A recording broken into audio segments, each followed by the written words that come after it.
The ground beef is now drained and cooked through, so it's ready for spices to be added and anything else. I don't measure my spices, so just watch how I do it and you can do something similar. Start off with some garlic powder. I really like garlic, so I put it on pretty generously. Parsley, chili powder,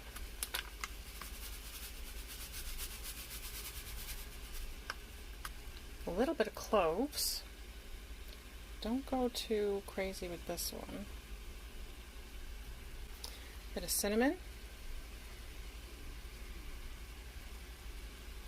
and secret ingredient of cocoa powder. You actually want to put a fair bit of that. Gives a nice flavor. And we're going to mix that all in. So we want meat to get seasoned with everything. I am using ground beef, but you can use whatever meat you like. I personally just like the flavor of beef better, but you can of course use a substitute, a vegetarian substitute, or you could use chicken, turkey, pork, or even a mix of different things. I'm going to add in some watered down ketchup. It doesn't have to be watered down, but this is a great way to use the end of your ketchup bottle. And I'm going to start off with 2 cans of kidney beans.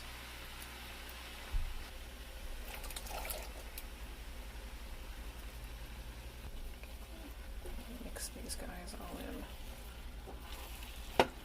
You can add more or less beans based on your preference.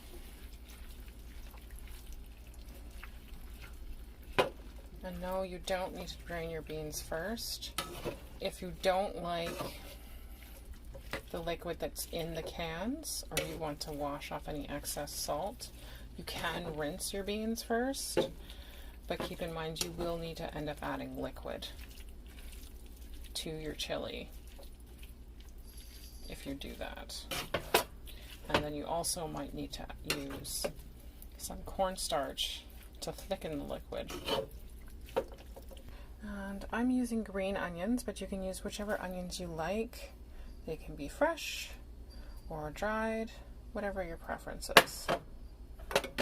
And mix those in as well. You can also add diced tomatoes, diced peppers, even another kind of beans. Black beans would be good. Pigeon peas would be good.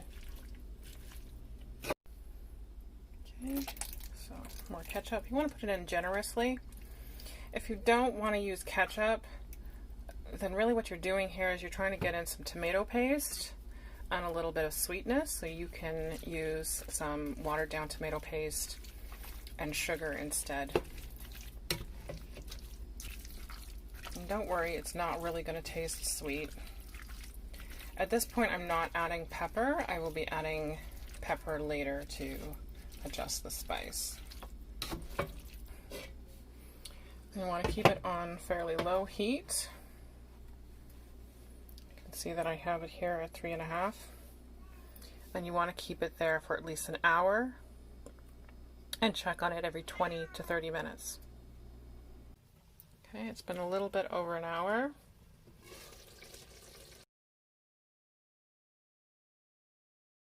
This is the point where I will add the pepper. So add as much as you like.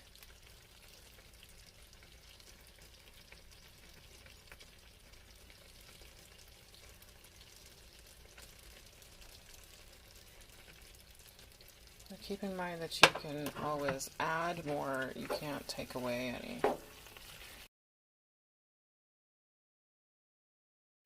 So I do recommend making a large batch like this.